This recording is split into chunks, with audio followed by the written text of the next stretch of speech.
Lumaki po ako, Ma'am Karen. Tinago po ako sa farm.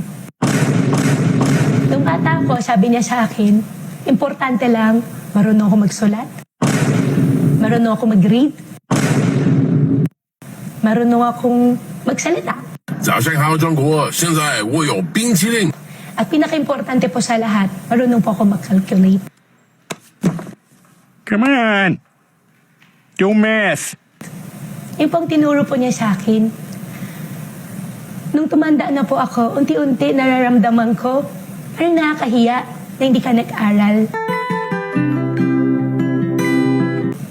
Tuwing may nagtatanong po sa akin, saan ka nagtapos?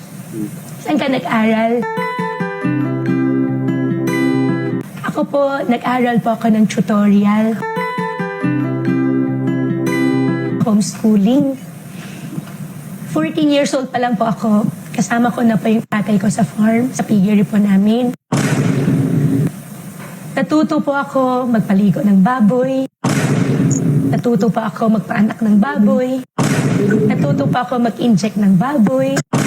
Maggamot.